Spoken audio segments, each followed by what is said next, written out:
Okay. Now, if you're excited and you're ready to change, let me give you 3 steps to start life change that can change your life, your personality, your lifestyle. Everything can change. Here's the steps. Number 1, find out how things work. The first key to doing better is find out. To change your life, really, you need ideas. There isn't anything an idea can't change. And Schoaf taught me the major problem is lack of an idea, not a problem. At first I didn't have any money. I said to Mr. Schoaf, I don't have any money. He said, that's not a problem. Now see, up until then I always thought it was. Right? I was confused. He said, no, the problem is lack of an idea on how to create money and wealth. It isn't lack of money, it's lack of ideas. So if you get the ideas, see, you can change anything. Now to get ideas, you need a constant study of finding out. Now Schoaf also said, when you find out something that works, put the information in your journal. Don't use your head for a filing cabinet. Put it in your journal so that you can do the next best thing. Repetition, repetition, repetition. Go over it.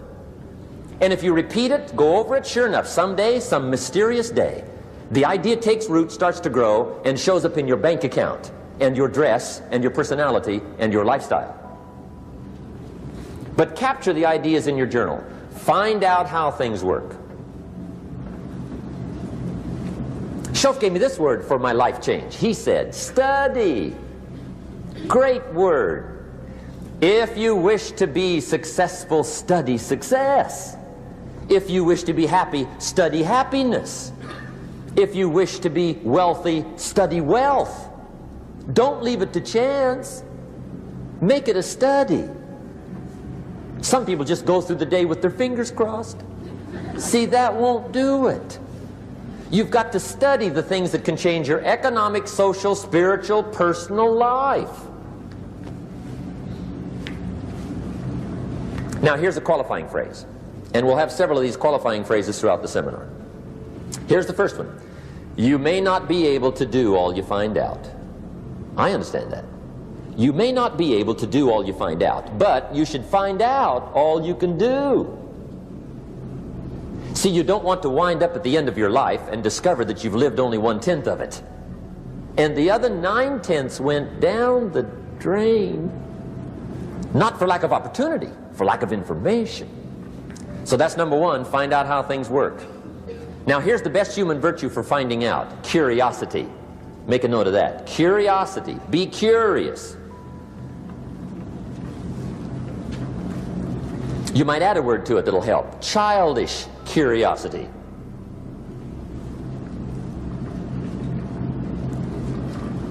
What will kids do if they want to know something bad enough? Bug you, that's the phrase. They can ask 1,000 questions. You think they're through? They got another 1,000. They'll drive you to the brink. It's a virtue. When you gotta know, be like a child. In fact, Jesus, the master teacher, said, unless you can become like little children, you might as well forget it. You don't have a prayer. Excellent advice. You gotta be like children. 4 ways, in my opinion, to be like a child. Number 1 is curiosity, and number 2 is excitement. Get excited like a child over your ability to make yourself do anything for change. 3rd is faith. Have faith like a child. Adults are too skeptical. And 4th is trust. Trust is a childish virtue, but the rewards are incredible. So be like a child. Now, if you're curious, let me give you 3 ways to find out how to change anything. Any life direction, any dimension. Here's 3 ways to find out how to change anything. Number 1 is to read. Become a good reader. All of the successful people I know and work with around the world, they're all good readers. Curiosity drives them to read.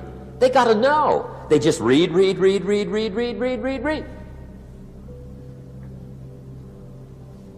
Become a good reader. Now that's my opinion. Listen to the other lecturers and listen to me and make up your own mind. Don't be a follower, be a student. Okay? I say, really, for life change, you got to read. One way to learn is from your own experiences, but another way to learn is from other people's experiences. See, one book might save you 5 years if you read it. Did you know there's books on how to be stronger, more decisive, be a speaker, be a leader, have a better effect on other people, develop your personality? Did you know there's books on that? And people don't read them? How would you explain that? And they can read? Did you know that hundreds of successful people have written their stories in books and they wrote down how they did it and people don't read it? How would you explain that? The guy's busy, I guess. You know, you get tied up. The guy says, well, yeah, you work where I work. By the time you struggle home, it's late. You got to eat a bite of supper, watch a little TV, get to bed. You can't sit up half the night reading. And the guy's behind on his car payment. Good worker, hard worker, sincere. But you got to be better than sincere and work hard. Otherwise, at the end of your life, you'll wind up cold, stony broke. You got to be better than a good worker. You got to be a good reader. The whole world is governed by laws. The universe, in fact. Laws. We call it the law of electricity. We call it the law of gravity. There's mathematical laws. There's physical laws. Speed and velocity laws. Agricultural laws. There's all kinds of laws. Now that we find ourselves on the spinning planet, you just have to learn what I call the setup. Learn the setup. Life's setup. Now, we didn't set it up, but we're here, so you got to learn it. And we should learn the setup for two basic reasons. Number one, to keep from getting hurt. It's one of the major reasons for learning, so you won't get hurt. See, economically, socially, personally, you can get hurt just not knowing. Ignorance is not bliss. Ignorance is poverty. Ignorance is tragedy. You got to know, or you're going to get hurt. It's good to know not to walk out the 10-story window. That's excellent information. Now, what if a guy didn't know and he walks out? Now he's dead at the bottom. Somebody says, well, the poor guy didn't know. You got to know, or you're going to get hurt. Okay. Now, here's a parenthesis. You don't have to like the setup. I don't ask you to like how it is. That's not what's important. But it is important to learn how it is. Okay, so you don't have to like it, but you should learn it. That's what I tell the kids, right? Make sure you get the information. What you think about it, that's up to you. What you're going to do with it, that'll soon be up to you. But make sure you get it. See, there's nothing worse than being stupid. Nothing. I mean, being broke is bad, but being stupid is awful. And what's really bad is being broke and stupid, right? That's about the end of the world. I mean, there isn't anything much worse than that. Unless you're sick. Sick, broken, stupid. I mean, that is it, right? There's nowhere else to go. So make sure you get the information. It's key. You don't have to like it, but learn it. If this big monstrous thing lifts up in the sky, hangs there for a little while, cuts loose, comes crashing down, boom, shakes the ground for 5 miles. And then this big monstrous thing lifts back up in the sky, hangs there for a little while, cuts loose again, comes crashing down, boom, shakes the ground for 5 miles. It just keeps doing it, this big monstrous thing, lifting up and then crashing down, boom. Now, you might come along one day and say, that's got to be a stupid arrangement, which is okay. You're entitled to your opinion. But the first thing you should learn to do is get out from under it, right? That's number one. You might have a great moral argument. You might want to shake your finger at the sky, but do it from over there, right, so you don't get smashed. It's called your basic smart. So number one, learn so you won't get hurt, whether you like it or not. Learn. Now here's the second reason for learning, the setup, to benefit. It's called the plus of life. And that's what life is, right? Both minus and plus. The minus is tragedy, heartache, misery, failure, unhappiness. But life is also happiness, prosperity, good feelings. So here's the key. Learn to get on the good side of the way things work.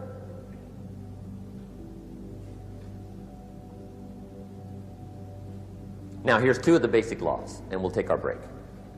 Shof taught me these. They come from the Bible. Now again, I'm an amateur, okay? When it comes to the Bible, I'm not a pro. So you'll sort of have to take my way of putting it. But here they are. The first one is the law of use. The law of use. And it goes something like this. Whatever you don't use, you lose. Lack of use causes loss.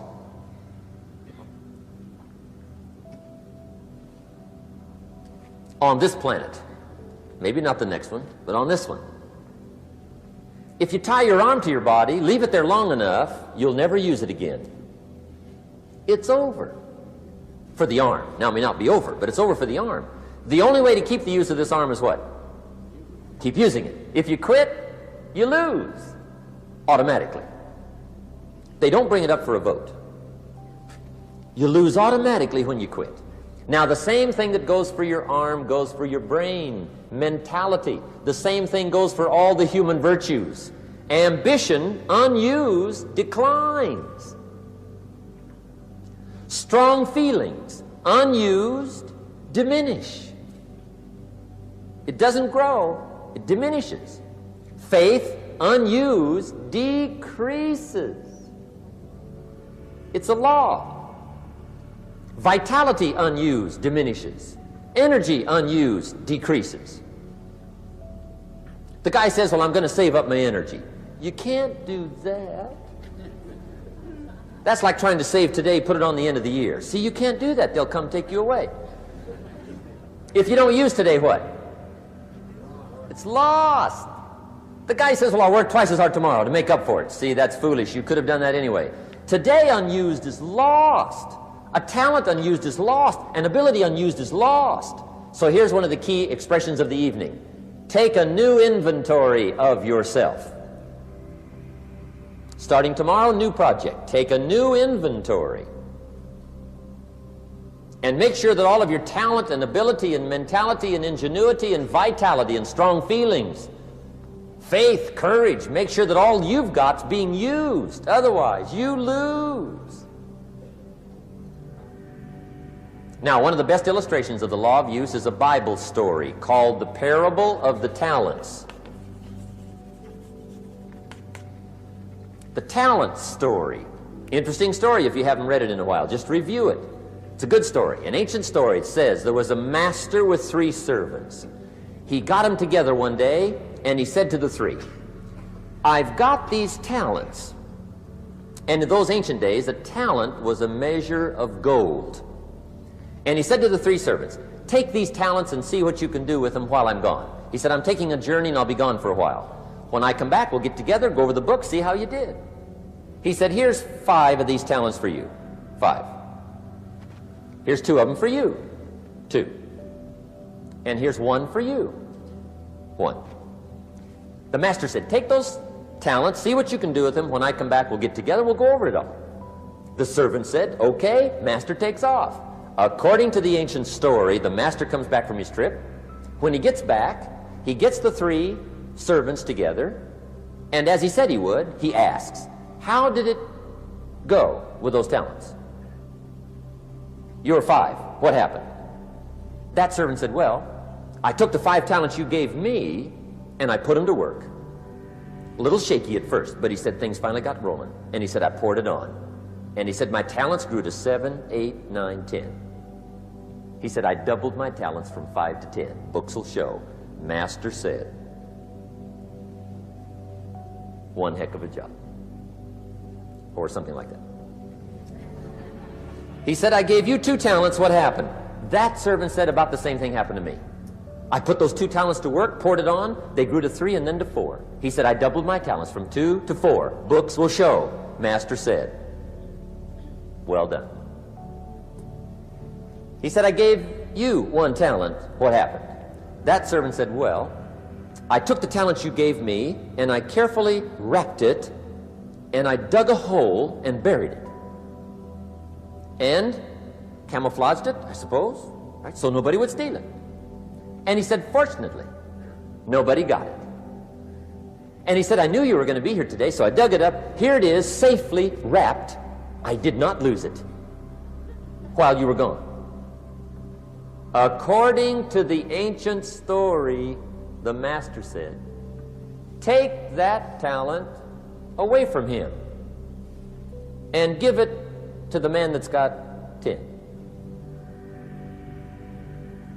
Now you might say, well, I don't like that arrangement. The poor guy's only got 1 talent. He's already got 10. It ought to be more even. Remember, I didn't ask you to like it. But this one I would ask you to learn, because it simply means whatever you do not employ, you forfeit. It's a law. So learn well the law of use. Now here's the second one, and we're going to take our break.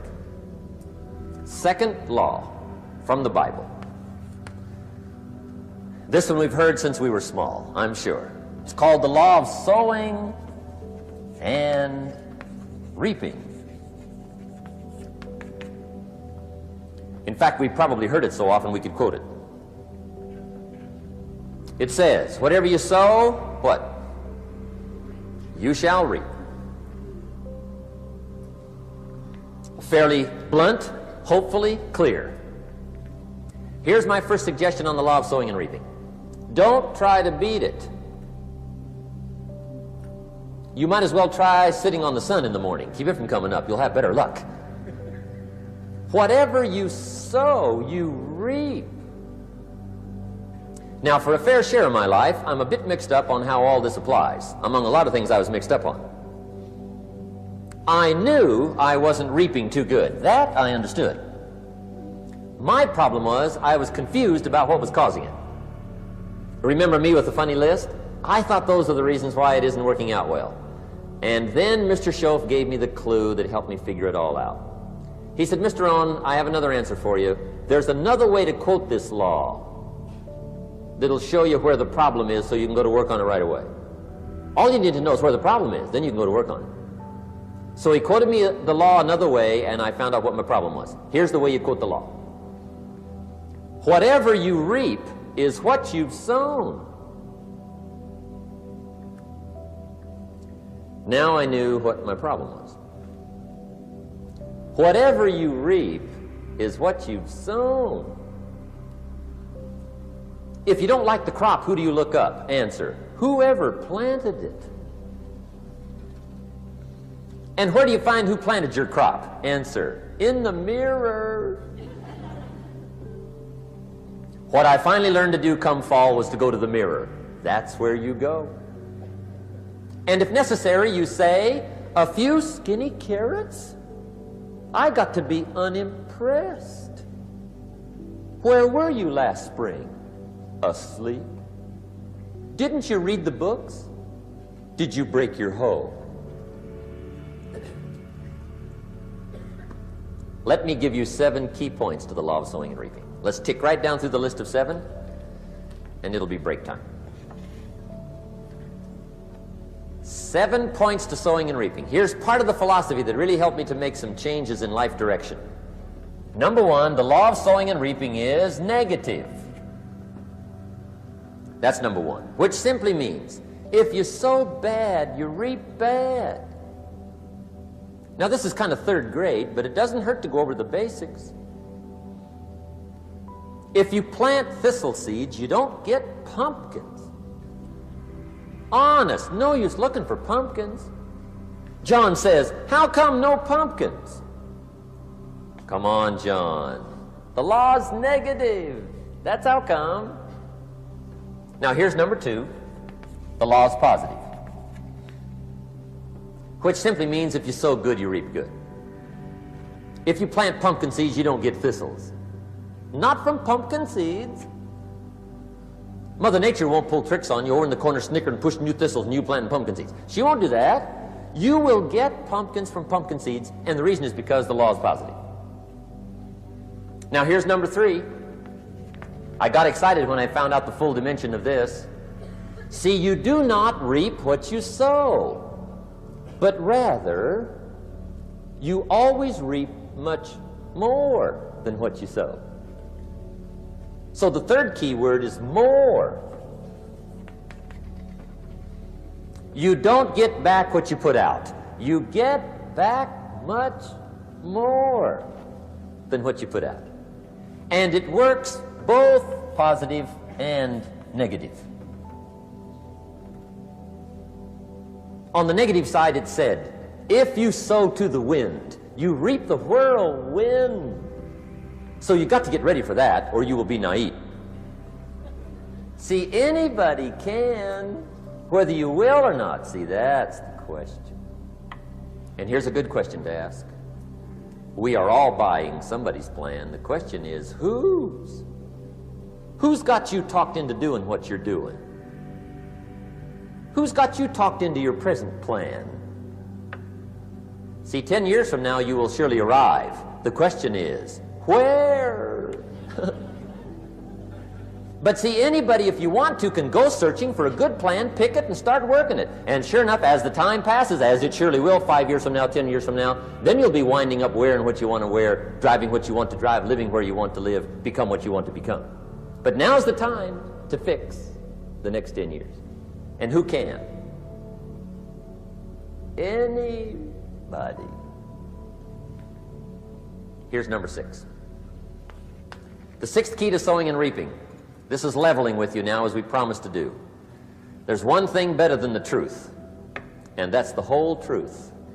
And here's part of the whole truth of the law of sowing and reaping. Number 6 is, you could lose.